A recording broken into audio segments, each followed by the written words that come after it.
I want to make two important distinctions here in this video, and the first distinction is that there's a difference between laws and ethics, and so just because something is a law doesn't mean that it's going to be ethical to comply with that law. So even if a group of people get together and decide, hey, this is how we're going to act, and we're going to make a law to say that we need to act this way, it doesn't necessarily mean that the actions of that group are ethical or moral. And so there is this thing called groupthink, and groupthink is basically where a bunch of people get together and make really bad decisions, right? And this is also kind of like related to sheeple, right? People who are like sheep, and sheeple are really susceptible to groupthink. They're really susceptible to getting into groups and having the entire group make really stupid, bad decisions. And there's all kinds of examples of this throughout history.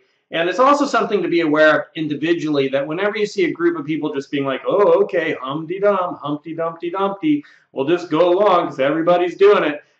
Don't feel like, you'll feel that pressure within yourself, like, wait a minute, and should I be doing this? And you'll be like, well, everybody else is doing it, Humpty-Dum. Listen to that little voice that says, wait a minute, should I be doing this? And groupthink shows up all over the place.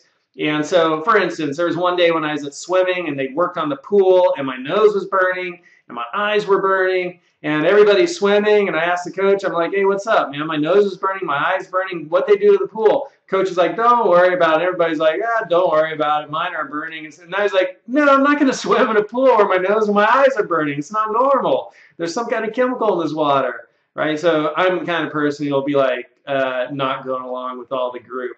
And, you know, there's a price to be paid for that.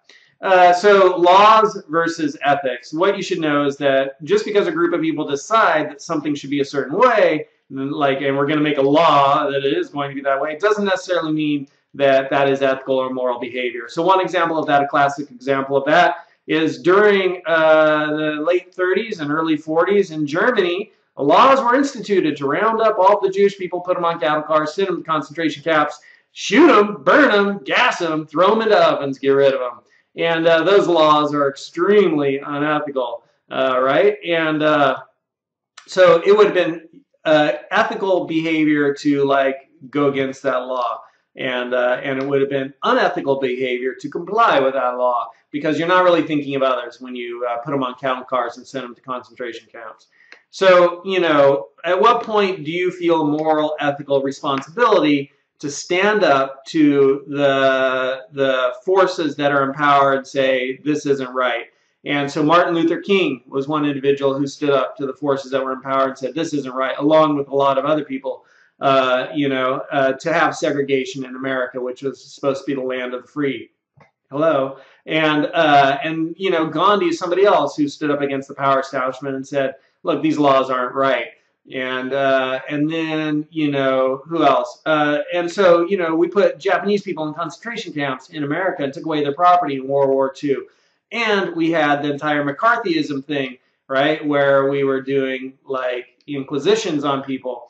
And so just because a group of people are doing something a certain way and there are laws, complying with those laws doesn't necessarily mean you're acting in an ethical and moral behavior. So when you actually get beyond just doing what you're told by others and you're reasoning through, like, why are you doing something? You're not just complying with rules of other people who are doing the thinking for you, but when you start thinking for yourself and making your own decisions, you're actually moving into a more ethical, moral area.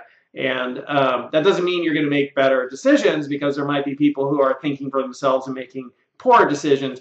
But if you're doing that and you are making decisions that are more pro-social, other-oriented, then you are in a more ethical, moral behavior area.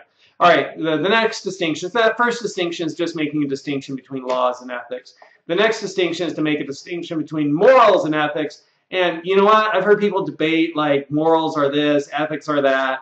You know, and you can even look it up and look at the two different definitions. But for me, for my purposes, for this, for my life, morals and ethics, exact same thing, right? So when we talk about morals, when we talk about ethics, we're really talking about the same thing. What are your morals? What are your ethics? How do you live? You know, that's interchangeable. So I just want to make those two distinctions.